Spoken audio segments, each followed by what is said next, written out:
You've got questions, we've got answers. Hi, I'm Kevin Eikenberry, answering the questions that new leaders ask us. Actually, our goal here is to help all leaders become more effective, productive, successful, and confident. In this episode, we're talking about how you can help other new supervisors be more successful. Let's go. So the question we received reads like this: how can we help new supervisors make the transition from coworker to supervisor? Well, usually here we're helping that new supervisor themselves. So it's kind of refreshing to answer the question that comes from someone who's supporting those folks. So if that's you, you're in the right place.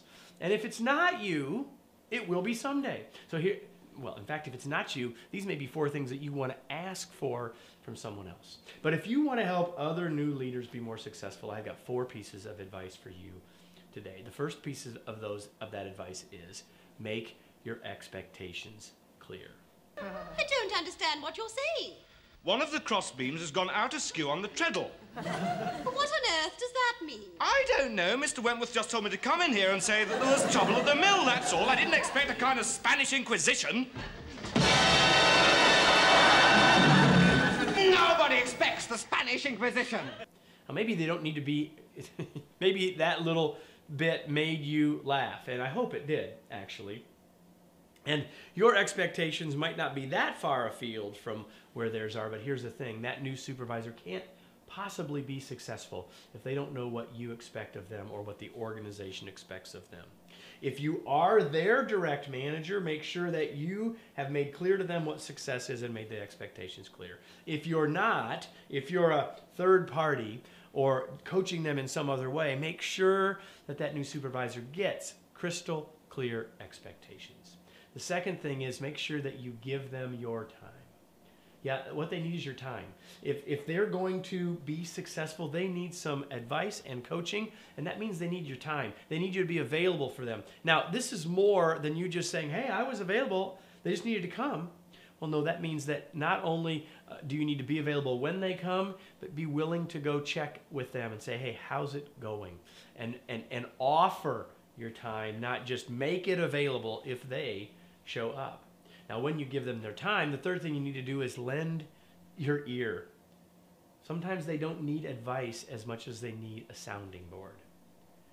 Let them talk. Find out what their challenges are. Really listen. And then perhaps there's some advice, but start by really listening to what's going on, what their challenges are, what their worries are, and where that's leading them. And the fourth thing is to provide them with resources. Yeah, that might mean inviting them to take some sort of a workshop, and we'd be happy to help with that. But it might mean recommending a book. It might mean sending them an article or suggesting that they read a blog post or even another video in this series. But give them the resources that they need to be successful. Once they know what the expectations are, and once that you've made yourself available and willing to listen to their needs, then sometimes they may need some skills. They may need some resources, and perhaps you're the person that can help them get there. If you'll do these 4 things, then you are really going to be helping your colleagues become more successful in their transition from individual contributor to supervisor. Let me summarize that with today's tweet. One of the best ways to help a new leader succeed is to be available to listen and advise. Now, I hope that my answer to this question was useful and helpful to you.